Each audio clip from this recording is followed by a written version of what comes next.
ऊपर अपने को महसूस कर रहे हो, ये ज्ञान है, ये गुरु का ज्ञान। अभी हो सकता है एकदम से नहीं ऐसा होता कि एकदम दुख लगना ही बंद हो जाए, दिखना बंद हो जाए, ऐसा नहीं होता। बहुत अपने अंदर चेक करते चलो। कल भी चला ना कि अपना थर्मामीटर अपने पास रखो।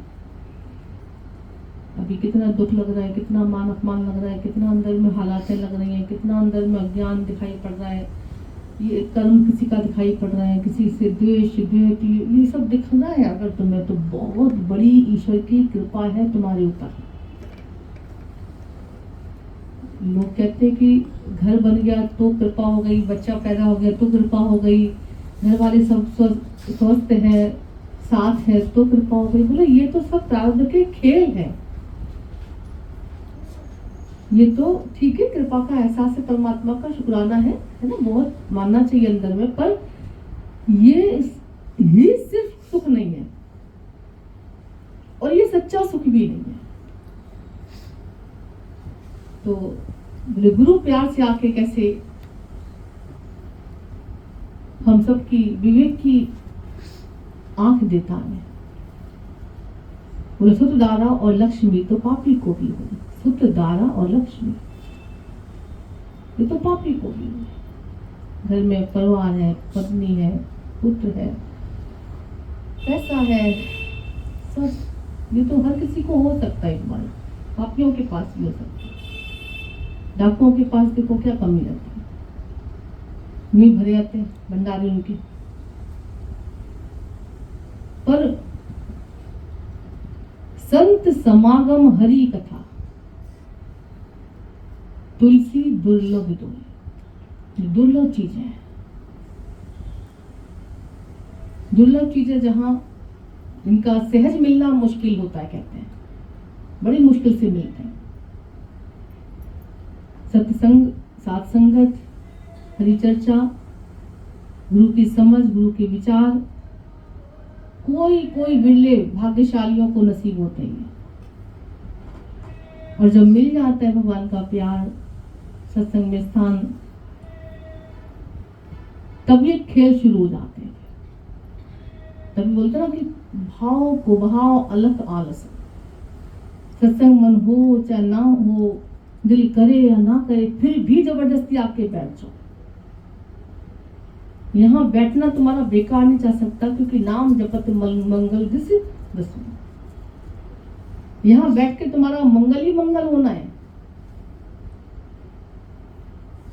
शुभ ही शुभ है तुम्हारा जीवन में सब कुछ। मन लगे ना लगे बैठ जाओ बस आके। सत्संग की भूमि ऐसी गजब की है ये भूमि। यहाँ किसी को स्थान मिल गया ना, समझना परम कृपा भगवान की मेरे ऊपर हो गई है।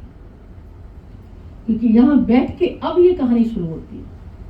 ये बोलना भी आसान है। दुनिया में जाके देख के कोई बोल सकता है ऐसे कि मुझसे किसी ने कुछ कहा और मैं चुप रह जाऊं? मुझसे कोई कुछ कहे और मैं शांत रहने की कोशिश करूं? मेरा कोई अपमान भी कर जाए मान लो, तो मैं अपने मन को मनाने की कोशिश करूं कि चल छोड़ना, कोई बात नहीं, क्या हुआ, कितनी बड़ी बात है।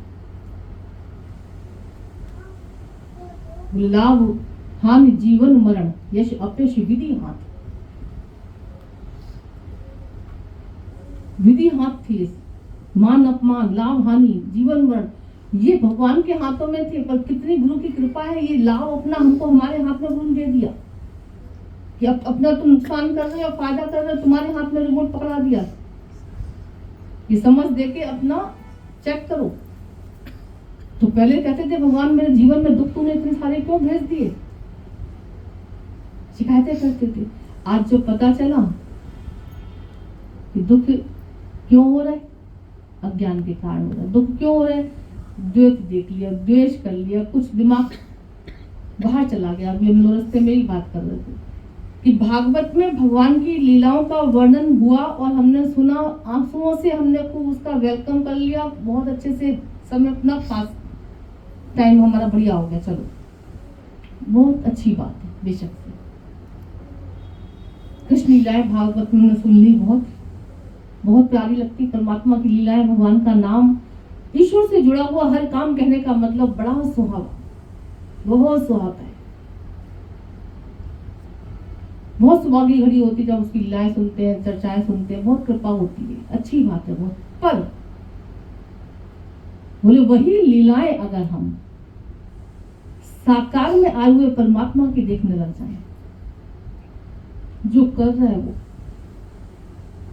हर रूप में देखो तो ईश्वर लीला कर रहे हैं। थोड़ा सा ध्यान से अगर बहुत गुरु का विचार अंदर ले जाके बहुत ध्यान से सूक्ष्म से अगर देखोगे ना, तो भगवान कृष्ण की एक एक बात तुमको कानों में गूंजेगी। भागवत में संतों ने लीलाओं का वर्णन किया है ना, अच्छी बात है, रस आ रहा है बहुत सुनने में। गीता उठा के देखो तो भगवान कृष्ण अपने बारे में स्वयं बता रहे हैं, है ना। एक होता है कि हमारे बारे में कुछ सुन रहा है, अब वो सच भी हो सकता है, झूठ भी हो सकता है, पता नहीं क्या भी हो सकता है उसका, है ना। एक है कि हम अपने बारे में खुद बता रहे हैं, वो तो स्टम्प लगी बात। तो भगवान कृष्ण गीता में खुद बोल रहे कि अर्जुन मैं सब में हूं, मैं ही सारे कार्य करता हूं, मैं ही सब कर रहा हूं, तो निमित्त कारण बना हुआ। पांडवों में धनंजय भी मैं ही हूं। अब तो कितनी बड़ी बात बोल दी भगवान ने। तो एक तो हम भगवान कृष्ण की लीलाएं भागवत में सुन रहे हो, और एक भगवान जो बोल रहा लीलाओं के बारे में, हम वो देखना शुरू कर देते हैं गुरु की मिलने के बाद। तो जब हमने ऐसे उसको साकार रूप में देखा, है ना, तब ये कहानी, अभी बोलना बहुत आसान है ना, हमने देखा ये अव्वल तो बोलना भी आसान नहीं है, ये सुनना बहुत आसान लग रहा है, पर हकीकत में ये स्थिति आसान नहीं है बनाना।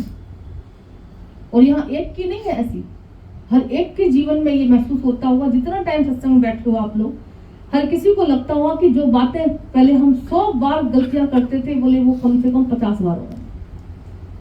जिन बातों को लेके हम हजारों बार अपना दिमाग खराब करते थे, अब कहीं जाकर 2-4 बार में लगता होगा छोड़ना, इतना भी क्यों बोली। ये स्थिति बहुत बड़ी हमको लगती है, गुरु की बहुत बड़ी कृपा है हम सब के ऊपर।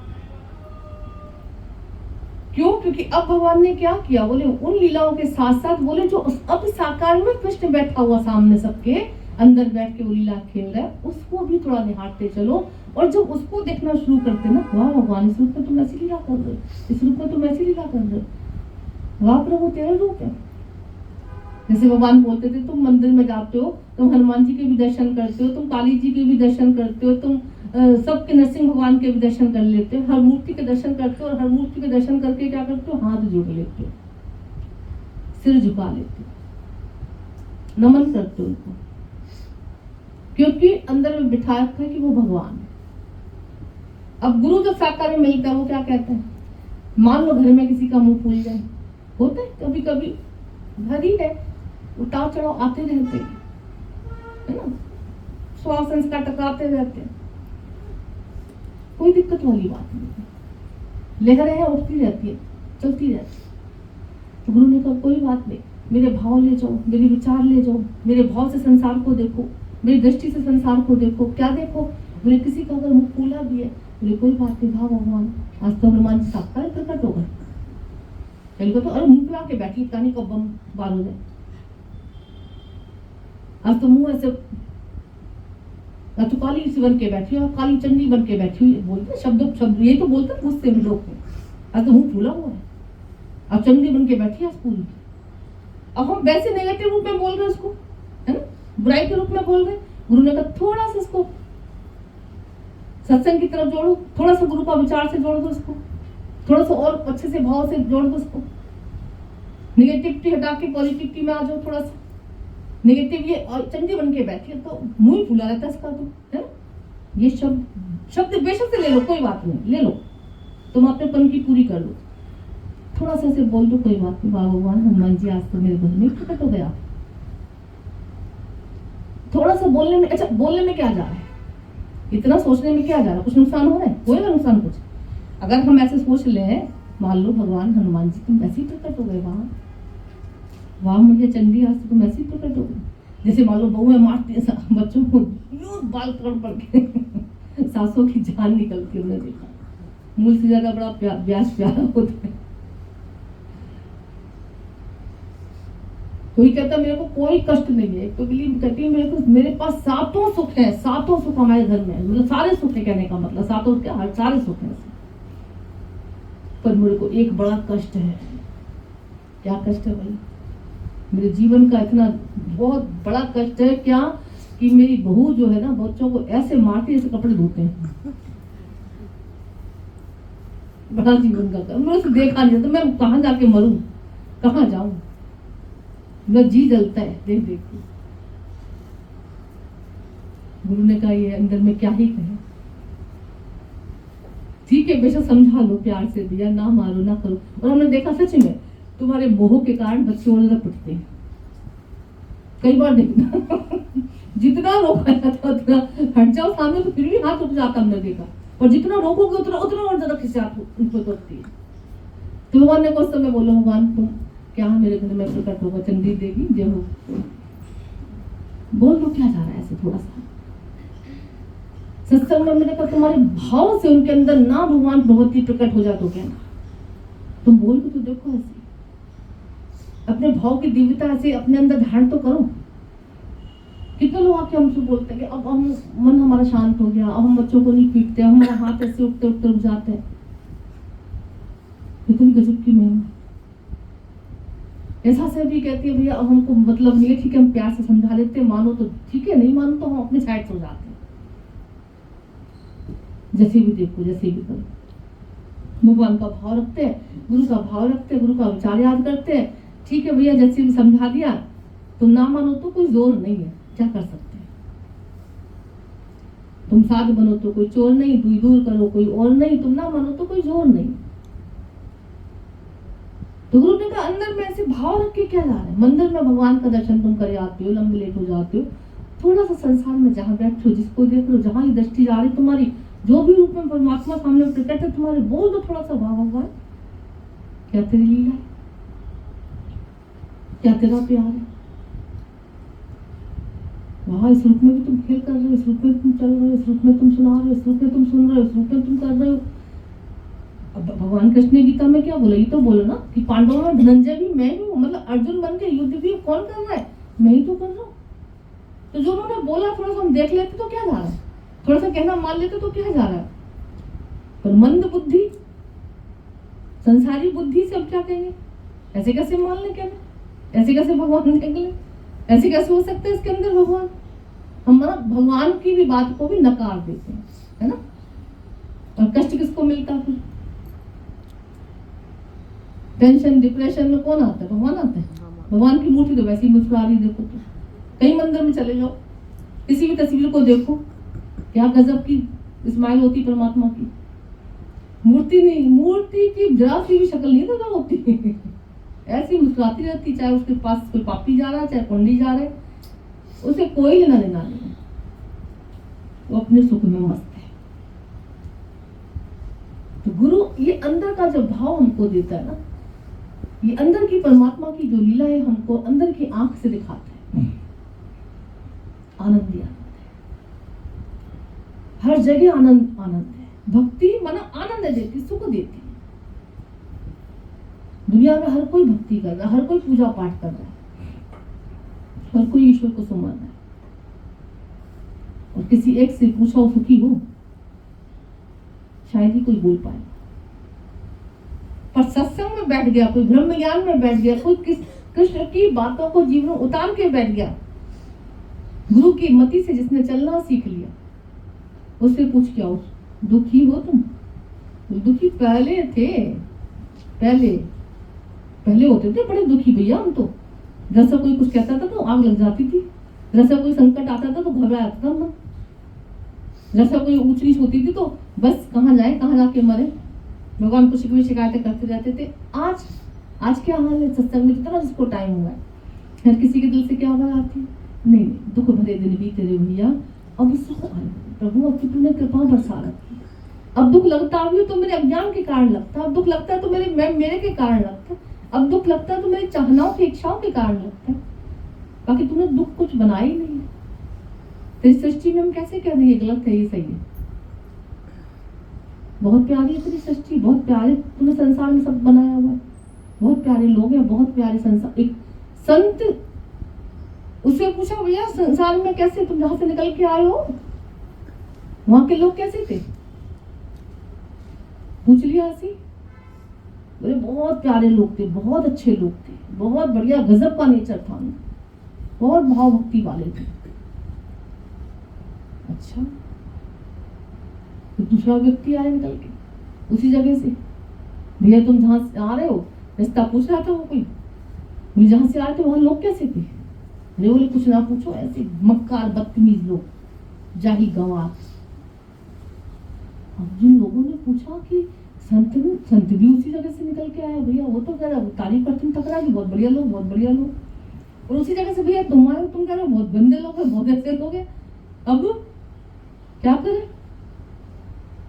तो बताया किसी समझदार ने कि वो संत दृष्टि थी उसकी, उसको कोई बुरा नहीं देखा, इसकी असंत दृष्टि थी, संसारी दृष्टि थी, तो उसे कोई अच्छा नहीं दिखा। संत दृष्टि माना सत्य दृष्टि, आत्म दृष्टि। संत के अंदर भाव कौन सा होता है? भगवान हर रूप में तू ही है, और जो भी कुछ मेरा अच्छा बुरा सामने आ रहा है, ये मेरे कर्मों का लेखा जोखा है, जो चुकता करने पर परमात्मा प्रकट हो गया, आने के लिए चुकता करने के लिए प्रकट हो गया, बस वो। तो कैसे मैं गलत कह दूं किसी को? कैसे गलत कह दूं किसी को? मतलब कितना अच्छा ना हो संतों का भी, बुरा जो देखन में चला तो बुरा ना मिलिया कोई, बाप रे।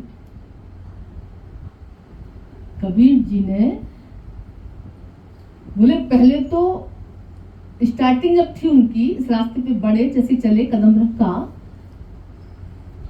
तो थोड़ा सा फर्क दिखाई पड़ता है। बोले कबीर तेरी कोठरी गलकटे उनके पास, कैसे लोग हैं यहाँ पे, इस दुनिया में कैसे लोग रह रहे हैं? आपस में गला काट के बैठे हुए हैं, लड़ मर के बैठे हुए हैं, एक दूसरे से द्वेष ईर्ष्या करके बैठे हुए, कैसे है संसार में लोग? हमारी भगवान हमको तुमने कहाँ बिठा दिया ऐसे? हम सब भी पहले ऐसे ही बोलते थे, भगवान तुमने कहाँ हमको किस घर में लाके बिठा दिया, किस कैसे लोगों के साथ बिठा दिया? हर किसी की समझ ऐसी होती है। तो कबीर जी को भी लगता था कबीर तेरी कोठरी गलकटिन के पास, पर क्योंकि इस रास्ते पे कदम रखने की ये महिमा है, तभी बोलते कि अगर अपने मन को मोड़ना नहीं आया ना तुमने, तो तुमने सालों ऐसी बेकार कर दी, समझ में। और जब कोई सतपथ पे चल के पीछे कदम हटा लेता है, अपना फायदा नहीं उठा पाता है, तो उसको समझदार नहीं कहते, मूर्ख बन जाता है। वैसे कोई पागल तुमसे कहे तुम्हें भाएगा नहीं, सुहाएगा नहीं, आग लग जाएगी। हकीकत में कदम अगर पीछे हटे सत्य के रास्ते से, मन को मोड़ना नहीं सीखे, तो मूर्खों से ज्यादा और क्या हो सकता है? कितनी गजब की महिमा थी कबीर जी की। जान गए थे कि कदम रख दिया सत्य पथ पर, तो रास्ते के लक्षण होने चाहिए, हमारे जीवन में आने चाहिए। क्या खाली ऐसी बातों में दुनिया तो पूरी जिंदगी निकल जाती, इन बातों से बच नहीं पाती। आखिरी श्वास तक में देखा, जितना ज्यादा समय माया में जाता है, संसार में जाता है, उतना उसके अंदर और द्वेष, द्वेष, निंदा, चुगली, ये सब बढ़ता चला आता, बढ़ता चला आता। आखिरी श्वास तक उसकी शिकायतें कम नहीं होती अंदर। बैठ जाओ कहीं किसी के पास जाके, हरी चर्चा कोई नहीं, भजन भाव कोई नहीं, भगवान की चर्चा नाम कोई नहीं, कोई नहीं पूछेगा तुम सत्संग में क्या सुन के आए, तुमने क्या सुना, चलो भगवान का भजन सुना दो, चलो अच्छा भजन गा लो या सुन लो, कुछ भी ऐसे कोई नहीं कहे। सब फालतू की निंदा चुगली में लगे रहते, तेरे घर की, मेरे घर की, उसके घर की, उसके घर की, क्या लेना देना उन्होंने का किसी के घर की, किसी घर में क्या हो रहा है, सबके अपने अपने प्रारब्ध के खेल है, सब पे कर्म प्राणी उनके कर्मों के अनुसार मिले हुए, कोई अच्छा है, कोई बुरा है, कोई कैसे चल रहा, कोई कैसे चल रहा, तेरा की। कबीर को पता था, मन शांत हो गया। पहली लाइन में तो लगा ऐसे कि हाँ कबीर तेरी कोठरी गलकटे उनके पास, कैसे लोगों के साथ मुझे भगवान तुमने बिठा दिया, मेरी कोठरी कैसे जगह दिला बिठा बना। अगली पल, अगली लाइन बड़ी गजब की, जो करेंगे सो भरेंगे, तू क्या भरेगा? छोड़ दे उनकी हालतों पे सबको, जो करेंगे सो भरेंगे। जब कोई बच्चा बुरा करता, कुछ गलत करता, माँ बाप 24 घंटे उसको समझाते रहते, बेटा ऐसे नहीं, ऐसे नहीं, ऐसे नहीं, गलत है काम। पर जी जान से अगर समझा दिया मान लो, फिर भी बच्चा नहीं मान रहा, तो क्या करेंगे? थकार के बैठ जाएंगे ना। तो कभी कोई बताता है ये मक्कार लोग हैं, सुनेंगे समझेंगे, है नहीं, इस रास्ते की इनको महिमा पता नहीं है, परमात्मा के द्वारे का इनको नजारा सुहाता नहीं, आता नहीं, इनको भगवान का कहना मानना, तो छोड़ो उनको, तो करेंगे तो भरेंगे, तो क्या होगा। पहले कबीर जी ने ये कहा था। फिर जब धीरे धीरे बढ़ते रहे और इस रास्ते की इतनी महिमा बढ़ते रहे, जब उन्हीं की महिमा से बुरा जो देखन मैं चला तो बुरा ना मिले। गुरु ने इतने सालों बाद ज्ञान में आने के बाद भी अगर कुछ कर्म किसी को दिखाई पड़े, कुछ द्वेष किसी को दिखाई पड़े, कुछ गलती दिखाई पड़े, अभी कुछ कमी रह गई है, अभी कुछ थोड़ा सा रह गया, कच्चापन रह गया, अभी संतों की मति से अभी तुम्हारी मति अभी सजी नहीं है, समझी नहीं है, और बढ़ते जाओ। बुरा जो देखन मैं चला, क्या समझ रही होगी कबीर की, संतों की क्या मत रही होगी, क्या दृष्टि रही होगी। इस संसार में कोई बुरा ही नहीं है। वहां अब भगवान कृष्ण को उन्होंने पूजा नहीं है, दुनिया में हर कोई पूज रहे, कृष्ण को सुन कोई नहीं रहा है, और सुन के गुण कोई नहीं रहा। एक संत ही ऐसा है, भगवान को पूजने के साथ उसको सुनता भी है और उसको फिर गुनता भी है। तभी उसके अंदर से आवाजें आती हैं कि बुरा जो देखन मैं चला तो बुरा ना मिलिया कोई, और जे दिल खोजा अपना तो मुझसे बुरा ना कोई। भगवान अभी तो हम ही कितनी गलतियां करते हैं, अभी तो हम ही कितनी इच्छा करके, द्वेष करके, द्वेष करके, तरह तरह की बातें बना के, तरह तरह के अंदर में दोष देख के किसी के कितना दोषी बने बैठे हैं अभी। और संत क्यों बोल पा रहा कि बुरा जो देखन मैं चला बुरा ना मिलिया कोई, क्योंकि उसकी आत्म दृष्टि बन गई है। उसकी जो दृष्टि वो जागती ज्योति पर है, परम सत्ता पर है, आत्म भाव में आ गया वो। आत्मा तो प्रकाश बते हैं, बाकी तो सब स्व संस्कार से अपने चलेंगे, चलते रहेंगे। किसको बुरा भला कहें, किसको कहें? कोई बुरा भला नहीं इस मन के वास्ते।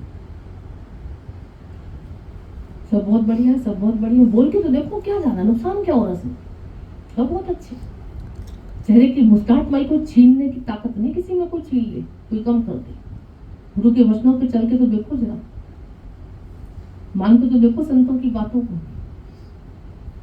ये दिल खोजा अपना, जब अपनी गलती नजर आई, जब अपना अंदर में देखा झांक के, बाप रे, ऐसा ज्ञान का चश्मा दिया। उन्होंने कहा कि अपने को देख, अब अपने अंदर क्या क्या है। तो ऐसे कीड़े रंग से दिखाई पड़े, वासनाओं के, चाहनाओं के, अहंकार के, मोह के, बाप रे, उससे घृणा हो गई। अब वो अपनी कमाई, अपनी सफाई में लग गए, है ना। अब संत को बाहर कुछ नहीं दिख रहा, इतना काम फैला पड़ा अपना भैया घर में, तो बाहर कहाँ झाके, कहाँ देखे, कहाँ फालतू बातें करने का होती नहीं, टाइम ही नहीं उनके पास। कई बार देखा तो जब भी जो रास्ते पे चलते हैं, सच के रास्ते पे चलते हैं, उनको फालतू की बातों में कोई इंटरेस्ट नहीं रहता, नहीं रखता। कितना अच्छा लगता, छोटे छोटे बच्चे अभी क्या उम्र है, फिर भी कह रहे हैं फालतू की बातों में कोई इंटरेस्ट नहीं। कितनी बड़ी कृपा है ईश्वर की, सच्ची पूजा है परमात्मा की। सत्य का संग करा सच्चा, तभी देखने में खेल आते हैं। गुरु भी यहाँ पे ऐसे ही बोलता है, बोले भगवान की लीलाएं जो है, जो उसने बोला है, थोड़ा सा सुन के प्यार से हर जगह उसकी लीलाओं का दर्शन करो। भगवान तू भी क्या लीला कर रहा है, ऐसे भी लीला कर रहा है, ऐसे भी बोल रहा है, तू ऐसे भी कर रहा है, तू ही तो है, तू ही तो है। आनंद आ गया देख के, तो चलो ऐसे थोड़ा सा ईश्वर को याद करने के लिए तो मंदिर में खड़े होते, मंदिर में जाते हो, बड़ी शांति पाते हो, परमात्मा के दर्शन करके बड़ा ठंडक महसूस होती है। ब्रह्मज्ञानी पूरे मंदिर, पूरे विश्व को ही मंदिर बना देता है। पूरे विश्व को मंदिर बनाना मतलब, क्योंकि हर दिल में है ईश्वर का ठिकाना, हर दिल में परमात्मा का वासा है। वो उसी को निहारता रहता है, उसी को देखता रहता है, उसी को पूछता रहता है, उसी को सुनता सुनाता रहता है। होश ही नहीं उसे संसार में रहे, उसी संसार में रहे। कबीर जी भी अपनी गृहस्थी में रह रहे थे, गुरु भी अपनी गृहस्थी में रह के बैठा हो रहता। तो पहले समझ कौन सी थी, अब समझ कौन सी। पहले विचार कौन से थे, आज विचार कौन से। पहले दृष्टि कौन सी थी, आज दृष्टि कौन सी। दृष्टि बदलते ही, नजर बदलते ही नजारे बदलते हैं। पूरा संसार जैसे लगता है कि भगवान कितना सुखमय संसार है, सुखमय संसार बनाया, वेदों का ज्ञान कराया। सत्संग में आके, सत्य का संग पाके आज लगता है सच में भगवान कितना सुख में संसार बना दिया। हर दिल की सी आवाज आती ना, भगवान कितना सुखी कर दिया तुमने। गुरु अगर तू ना होता, तू ना मिलता तो कहाँ जाता, मन ये कहाँ पता नहीं कहाँ भटकता रहता। गुरु मिला तो जैसे लगा, सत्संग मिला तो लगा भगवान ने सारे सुख मेरे जीवन में डाल दिए, दिन भर दिए, सुख में संसार बना दिया भगवान ने। और हर जगह राम का दर्शन करा दिया गुरु ने। बहुत अच्छा लगता है कि हर जगह भगवान का दर्शन करो। आनंद शांति चाहिए तो परमात्मा का दर्शन करो भाई। आनंद शांति खुटती कब है, जाती कब है, जब तुम व्यक्ति का दर्शन करते हो। शक्ति का दर्शन भूलते ही, व्यक्ति का दर्शन करते ही शांति तुम्हारी भंग नष्ट भ्रष्ट हो जाती है। इसलिए हमेशा गुरु ने कहा जब भी बैठो, जहां भी बैठो, एक बार अंदर से बोलो भगवान तू ही है, तू ही है, तू ही है रूप में। वैसे बोलते बोलते ही ना ये पक्का होता जाएगा। कभी देखना मंत्र शांत होता जाएगा। पहला दिन सत्संग में आए हुए याद करो, आज का दिन याद करो, जमीन आसमान का अंतर पता चलता है। या प्रैक्टिकल ज्ञान है सब का। दादा ने कहा सुख दुख में हंसना रोना ये तो हर कोई कर लेगा, कोई बड़ी बात नहीं है, हर कोई कर ही रहा है। सुख दुख में हंसना रोना ये हर कोई कर रहा है, और सुख दुख में सम रहना बिल्कुल मुझसे सीख जाए। तो आज कितनी बड़ी बात है कि चाहे शरीर में तकलीफ कोई आ रही, चाहे घर में कोई तकलीफ आ रही, चाहे कुछ भी हो रहा है, तो फिर भी भगवान पर विश्वास है, परमात्मा तू तो मेरे साथ है, तू तो बैठा है मेरे पास, तू तो मेरी सुन रहा है, सारा संसार सारी सृष्टि तेरी है, मैं चिंता क्यों करूं।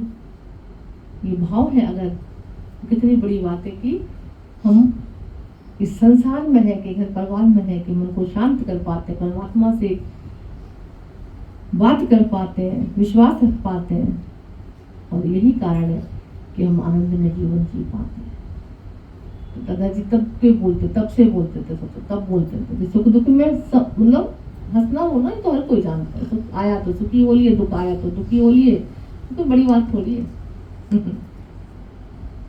गुरु के बच्चे, सतगुरु के बच्चे, दादाजी के बच्चे क्या बोलते, उन्होंने जैसे बोला ना सुख दुख में सम रहना, अब मुझसे कोई सीख जाए। उन्होंने खाली बोला ही नहीं, हम सबको सिखा दिया। क्या सुख आता है तो इतराते नहीं है, दुख आता है तो घबराते नहीं है, हर समय हर घड़ी हर जगह परमात्मा की महिमा देख के गा के मौज करते रहते। जैसे मंदिर में जाके लोगों को शांति मिलती थी, है ना, आज जहाँ खड़े परमात्मा का ध्यान करते तुमको शांति का एहसास होने लगता है, ठंडक की महसूस, जैसे ठंडक सी महसूस हो जाती है। तो गुरु ने पूरे विश्व को, जो भगवान का ही है, अभी भगवान ने गीता में क्या कहा, मैं ही तो हूँ सब में, सब मेरा ही तो है। तो बस ऐसा भाव आते ही जहाँ खड़े हो वही आनंद शांति आ जाती, चेहरे पे मुस्कुराहट आ जाती। देखो संसार के तीर्थ कहते हैं अचल तीर्थ है, और संत सच्चा गीता जाता अचल तीर्थ, चल तीर्थ है, जिसके पास पहुंचते ही हमारे पूर्ण उदय हो जाते हैं, बढ़ने लग जाते हैं, है ना। आनंद शांति भक्ति तृप्ति मुक्ति सब मिलनी शुरू हो जाती है। तो हमेशा प्यार से परमात्मा को ऐसे निहारते चलना, देखते चलना, जैसे जैसे भगवान का दर्शन करते हैं, जैसे जैसे उसका सुमरन करते हैं, जैसे जैसे उसकी बात को अंदर में धारण करते जाते हैं, अंदर की कलुषता मिटती जाती है, ठंडक शीतलता अंदर में बढ़ती जाती है। तो हर इंसान को यही तो चाहिए। क्लास गलत चल रही है उसकी, बस चाह कुछ रहे जा कहीं रहे ये थोड़ी सी गड़बड़ हो जाती है उसके साथ। बहुत भाग्यशाली हम सब ऐसे सत्संग में बैठे हैं, भगवान की गुरु की गोद में बैठे हैं, परमात्मा की छत्र छाया में पल रहे हैं, उसका प्यार से कहना मान पा रहे हैं, सुन पा रहे हैं, समझ पा रहे हैं। बहुत बड़ी कृपा है। इसी कृपा का एहसास करते करते, भाग को सराह के, भगवान की शुक्राने गा के जीवन को आनंद में बनाना है ना। गुरु कृपा से बनता जाए, ठीक है। हर घड़ी हर समय भगवान के शुक्राने गाने, प्रभु तेरे लाख लाख शुक्राने हैं, ठीक है। और निश्चिंत होना इस बात को लेके कि सब तेरा था, तेरा है और तेरा ही रहेगा। तन मन धन सब किसका है? हाँ, सही सही बोल, तो बिल्कुल सही सही हो। और तेरा तुझको अर्पण, आरती तो कितनी बढ़िया बनी है देखो। यही पक्की हो जाए जीवन में, फिर बताओ चिंता किस बात की है। गुरु आके प्यार से यही पक्की करवाता है ना, इसी लाइन को पक्की करवाता है। और क्या सच्ची मस्ती में मिला के खड़ा कर देता है। ठीक है, शुक्र, चलो।